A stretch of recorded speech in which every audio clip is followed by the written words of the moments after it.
Fully automated drawing equipment, as you can see. Great, thanks guys.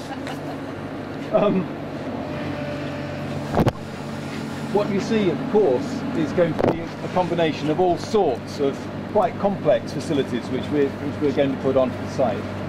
But most importantly, of course, is the theatre auditorium itself.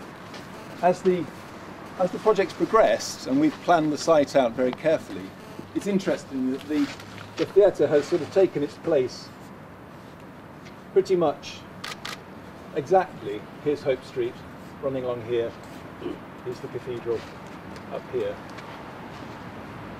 and that amazing thrust stage which everybody knows and loves so well will pretty much be in more or less the same place as the old Hope Chapel. It's serendipity, but we're very happy that it's ended up there.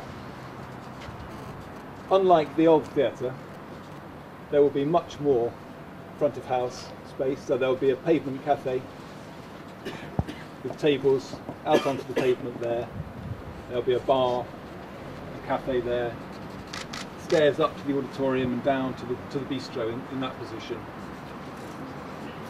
There'll be a block of services and loos in that position, and importantly will be the theatre and community space, which is a new facility. It's a new space which we're pulling onto the site to be there for the first time.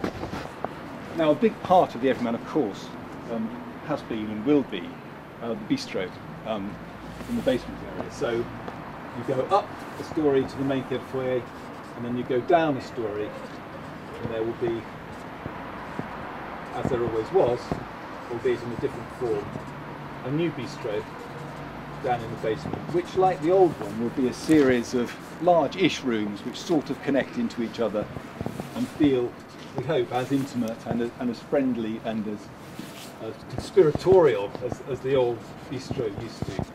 And that sits down in that sort of area there. So there are three main levels of the public space running up through the section of the building. Another interesting thing about the project is that it's all been designed to be naturally ventilated, largely. So there's a big void will be under that whole area.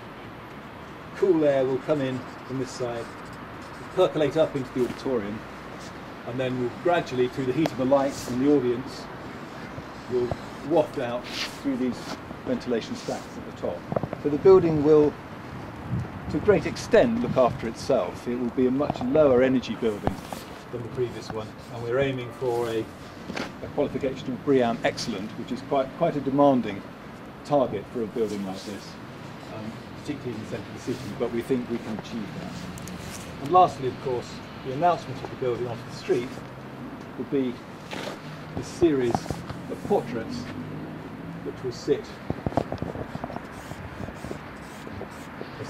three layers of life-size portraits which clips onto the front of the building in that way and forms the main facade of Hope Street. So it's, in a way, it's a representation of the audience and the people of Liverpool to whom this theatre has always belonged.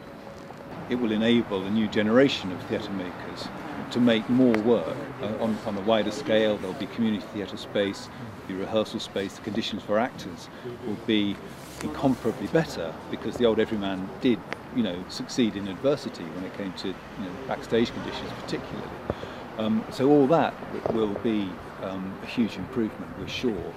And it will take time for the chemistry of the building to bed down. I mean, any new building is always going to take time to bed down, particularly when it's a theatre. But what I hope we have done, and what we're certainly trying to do, is to set the conditions for it to be a convivial, communal space where people do feel at home.